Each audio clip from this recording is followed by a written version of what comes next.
우리 교회의 내년도 표어는 하나님을 대면하라입니다. 그런데 작년의 표현은 세상을 품는 그리스도인이었고, 올해는 우리는 그리스도인입니다라는 표였습니다. 이 표, 그러니까 작년과 올해의 표가 의미하는 것은 우리 그리스도인들은 세상 속에 살고 있다는 것을 말하고 있고, 또 그리스도인이라고 하는 정체성을 이 세상에서 어떻게 드러내야 하는가를 계속 생각하게 하는 표입니다. 베드로 전서는 바로 세상 속에서 살아가고 있는 그리스도인들이 어떻게 그 정체성을 드러내며 살아가야 하는지, 그 실천 원리를 말씀해 주고 있습니다. 어제 본문에서는 국가 위정자에 대한 그 성도의 자세와 주인에 대한 그 종의 자세, 즉 왕이나 총독에게 또 종이 주인에게 그 그리스도인이 어떻게 순종해야 하는지 교훈했고, 오늘 본문 1절에서 7절까지는 가정에서의 그 부부간에 지켜야 할 올바른 도리, 특별히 믿지 않는 배우자를 어떻게 대해야 하는지를 교훈하고 있고요. 그다음에 8절에서 12절은 고난 중에 그 성도의 삶의 자세에 대하여 원론적인 교훈을 하고 있습니다. 먼저 1절을 보겠습니다. 아내들아, 이와 같이 자기 남편에게 순종하라. 이는 혹 말씀을 순종하지 않는 자라도 말로 말미암지 않고 그 아내의 행실로 말미암아 구원을 받게 하려 함이니.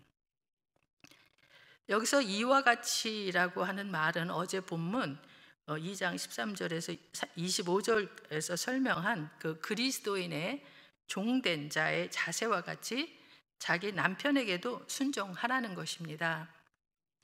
즉 그리스도인이 왕이나 총독에게 또 가정에서 종이 주인에게 순종하는 것처럼 아내들도 마찬가지로 자기 남편에게 순종하라는 것입니다. 그와 같이 아내의 순종은 남편을 구원받게 한다는 것입니다. 그리고 말로써 복음을 전하기보다는 그들에게 순종하는 행위를 통하여 전하라는 것입니다. 이것은 비단 불신 남편에 대한 아내의 태도에 국한되지 않고 모든 그리스도인들도 적용해야 하는 것입니다. 물론 기회를 보아서 말로써 복음을 전해야 할 때도 있지만, 대체로 말보다는 우리의 그 생활 속에서 나타나는 그 행실을 통해서 보다 더 큰 영향을 끼칠 수 있기 때문입니다. 그리스도인 아내의 생활 속에서 나타내는 삶의 태도를 통해 믿지 않는 남편을 2절에서 보면은 너희의 두려워하며 정결한 행실을 본다고 했습니다. 다시 말하면 너희의 두려워하는 중에서의 그 정결한 행위를 본다는 것입니다. 여기서 두려워하는 중에서라고 하는 말은 남편을 무서워해야 한다는 것을 말하는 것은 아니고, 하나님을 두려워하는 신앙에서 나오는 정결한 행위를 말합니다. 하나님께 대한 경건한 두려움이 그들의 삶의 주요 동기가 되어야만 한다는 것을 가르치는 것입니다. 비록 믿지 않는 남편이라 하더라도 그 아내의 행실을 주의 깊게 관찰하면서 진짜 그리스도인인지 아니면 가짜 그리스도인인지를 판단한다는 것입니다. 여기서 또한 베드로 사도는 머리를 꾸미고 금으로 치장하거나 아름다운 옷을 입는 것으로 외모를 단장하지 말고 내면의 인격을 단장하라고 말합니다. 3절 4절 봅니다. 너희의 단장은 머리를 꾸미고 금을 차고 아름다운 옷을 입는 외모로 하지 말고 오직 마음에 숨은 사람을 온유하고 안정한 심령에 썩지 아니할 것을 하라. 이는 하나님 앞에 값진 것이니라. 정결한 행실은 외모를 아름답게 치장하고 단장한다고 되는 것이 아니라 속사람의 아름다운 품성에서 표현되기 때문입니다. 여기 4절에 나오는 단어나 9절에 대한 그 뜻만 알아도 여기서 그 사람의 마음에 숨겨 있는 품성이나 인격을 우리는 파악할 수가 있습니다. 4절에 보면 마음에 숨은 사람이라고 표현이 있는데, 이 표현은 품성이나 인격으로 표현되는 그리스도인 그 여인들의 성격을 말합니다. 온유는 남편의 부당한 요구와 해방에 대해 벌컥 화를 낸다거나 또 응수하지 않거나 하지 않고, 거친 말도 공손하고 겸손하게 받아들이는 태도를 말합니다. 그리고 안정한 심령이라고 하는 말은 고요하고 침착하고 또 자신도 평화롭고 또 주위에도 평화를 퍼뜨리는 것을 말합니다. 이는 남편과의 생활 전반에서 나타나는 꾸준한 태도를 가리킨다고 할 수가 있습니다. 심령에 썩지 아니할 것이라고 하면은 여러 해석이 있는데, 하늘의 기업이라고 할 수도 있고 영원한 생명, 그리고 또한 그리스도와 함께하는 영광, 그리스도와 하나님 나라, 또 구원 등 이렇게 다양하게 해석할 수가 있습니다. 3, 4절의 의미를 한마디로 말한다면, 믿지 않는 남편이라 하더라도 아내가 그리스도를 닮은 내면의 성품으로 순종을 한다면 아내의 그와 같은 행실에 감동을 받아서 그 남편도 변화되고 구원을 받게 될 거라는 것입니다. 이제부터 베드로 사도는 순복함으로 단정한 여인의 그 구체적인 신뢰를 구약 성경에서 들고 있습니다. 5절 6절을 봅니다. 전에 하나님께 소망을 두었던 거룩한 부녀들도 이와 같이 자기 남편에게 순종함으로 자기를 단장하였나니, 사라가 아브라함을 주라 칭하여 순종한 것 같이 너희는 선을 행하고 아무 두려운 일에도 놀라지 아니하면 그의 딸이 된 것이니라. 여기서 거룩한 부녀들이라고 부르는 이들은 그들의 행동이 윤리적으로 선하거나 또 덕망이 높다는 것보다는 그들이 세상에 소망을 두지 않고 하나님께 소망을 두었다는 것에서 그와 같이 부른 것입니다. 이렇게 하나님께 소망을 둔 여인은 생활 속에서도 남편에게 순복하는 삶을 통하여 자신을 단장한다는 것입니다. 베드로 사도는 거룩한 여인들의 대표로 아브라함의 아내 사라를 꼽습니다. 그리고 사라의 그 여러 성품 중 아브라함에 대한 순종적 자세를 지적합니다. 본래 사라는 아브라함의 이복 누이 동생이었으며, 신약에서 아브라함이 모든 믿는 자의 조상으로 간주되는 것처럼 사라 또한 그들의 어미로 간주되는 여인이었습니다. 그녀는 아브라함에게 복종을 다하여 주라고 불렀습니다. 6절을 봅니다. 6절을 다시 보는데요. 사라가 아브라함을 주라 칭하여 순종한 것 같이 너희는 선을 행하고, 여기서 선을 행하고는 주로 자기들의 남편에 대한 복종을 말합니다.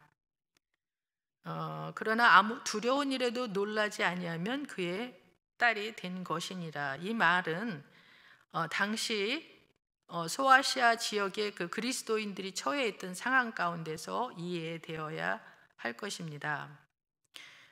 비그리스도인 남편과 함께 사는 아내들은 10중 8구는 이교도인 그 남편에 의해 난폭한 취급을 당할 위험이 있었습니다. 6절에서 두려운 일은 바로 그러한 경우를 말해주며, 그리스도인 여인들은 그러한 두려운 상황에도 그 위험에 놀라지 않고 믿음을 지켜 나가야 한다는 것입니다. 그러면 이방인이라 할지라도 그리스도를 믿는 자들은 아브라함의 자손이 되는 것처럼 그와 같이 이방 여인이라 할지라도 남편에게 순복하여 하나님의 뜻에 순종하고 하나님께 소망을 두는 모든 여인들은 역시 사라의 딸이 된다는 것입니다. 지금까지 아내들이 가정에서 남편들에게 순복해야 할 것을 길게 설명했던 베드로는 이제 남편들도 그들의 아내에게 자신의 의무를 다할 것을 권합니다. 7절입니다. 남편들아 이와 같이 지식을 따라 너희 아내와 동거하고 그를 더 연약한 그릇이요 또 생명의 은혜를 함께 이어받을 자로 알아 귀히 여기라. 이는 너희 기도가 막히지 아니하게 하려 함이라. 여기서 이와 같이는 앞에서 말한 아내가 남편들에 대하여 그 의무를 다함같이 남편들도 아내들에 대하여 의무를 다하라는 것입니다. 그리고 지식을 따라 너희 아내와 동거하고, 여기서 그 지식은 여성이 남편보다 열등하다고 보는 잘못된 통념이 아니라 부부가 동등한 존재로 서로 한 몸이 되도록 하신 하나님의 창조 원리에 대한 것과 우리 인생들은 남녀를 불문하고 다 영원한 연약한 질그릇 같은 존재이나 특히 여자는 남자보다 더 연약한 그릇이며 또 여자도 남자와 동등하게 천국 생명의 은혜를 유업으로 받은 자라는 사실에 대한 바른 지식을 가리킵니다. 베드로는 믿는 남편들이 이와 같은 바른 지식으로 아내를 존중하며 사랑하여야 할 것을 교훈하고 있습니다. 그리고 이렇게 대하여야 할 이유는 그들의 기도가 막히지 않기 위해서라고 합니다. 이는 인간과의 관계에서 불화가 결과적으로 하나님과의 관계에 있어서도 매우 중대한 영향을 끼치게 됨을 보여줍니다. 이제 8절부터 이어지는 교훈은 성도가 이 세상에서 당하는 고난, 특히 이 세상 사람들의 그 핍박으로 인한 고난 중에 성도의 삶의 자세에 대한 교훈입니다. 8절입니다. 마지막으로 말하노니 너희가 다 마음을 같이하여 동정하며 형제를 사랑하며 불쌍히 여기며 겸손하며. 여기서 마지막으로 말한다고 할 때는 보통 앞부분의 그 결론으로 볼 수 있는데 여기서는 새로운 단어를 도입시켜주는 것으로 보는 것이 더 좋습니다. 너희가 다 마음을 같이하여 라고 하는 이 말은 같은 것을 생각한다는 뜻입니다. 외부의 박해에 대응하는 데 있어서 중요한 것은 안으로 하나가 되어야 한다는 것입니다. 즉 핍박으로 인해 고난받는 성도들은 서로 한 마음이 되어 긍휼히 여기며 사랑하라는 것입니다. 그래서 공동체가 필요합니다. 고난 중에 있는 성도가 있을 때 공동체에서 사랑으로 서로 감싸주고 서로 위로해주고 함께 기도해줄 때 그 성도는 힘을 얻고 용기를 얻을 수가 있기 때문입니다. 9절에서는 악한 자들을 악한 방법으로 대항하지 말라고 합니다. 악을 악으로 욕을 욕으로 갚지 말고 도리어 복을 빌라. 이를 위하여 너희가 부르심을 받았으니 이는 복을 이어받게 하려 하심이니라. 이 구절은 예수님의 그 산상수훈을 반영한 구절입니다.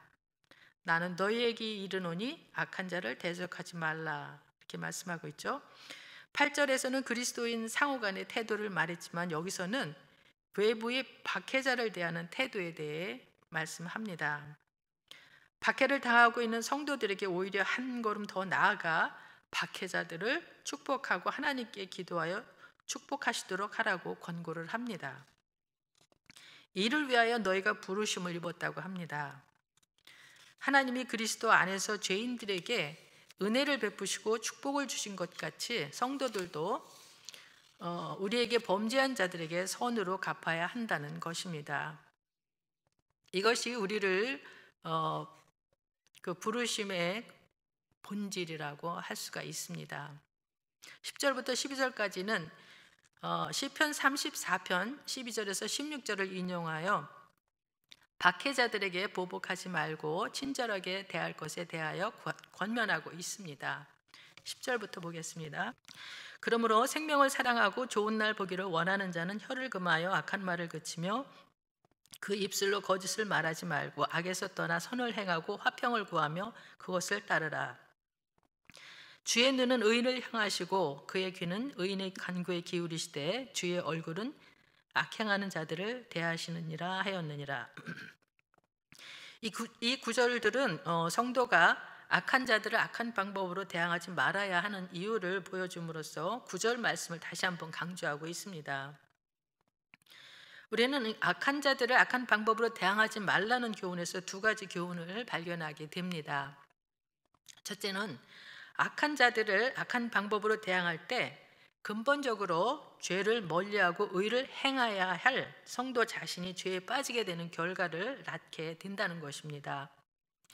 그것은 악한 세상 가운데서 불러내어 성도로 세우신 하나님의 뜻에 위배되는 것이고, 또 성화의 과정으로 나아가야 할 성도 자신의 사명과도 맞지가 않는 것입니다. 둘째는 성도가 악한 자들을 이기는 것은 오직 선으로서만 가능하다는 것입니다. 내 오른편 뺨을 치거든 왼편도 돌려대라, 이렇게 말씀하신 그 예수님의 교훈이나 악에게 지지 말고 선으로 악을 이기라고 하는 그 사도 바울의 교훈은 모두 이 사실을 잘 보여주고 있습니다. 악한 자들을 선으로 맞설 때 한편으로는 악한 자가 그 선으로 인해 마음을 돌이켜 회개할 수 있으며, 또 한편으로는 그렇게 선으로 대해도 악한 자가 끝까지 그 마음을 돌이키지 않고 핍박을 가해 올 때 그것을 참는 성도에게는 의의 면류관이 주어질 것입니다. 그리고 또 그 악한 자는 궁극적으로 하나님께서 심판을 내리실 것이기 때문에 최후의 승리는 성도가 차지하게 되는 것이라고 할 수가 있습니다.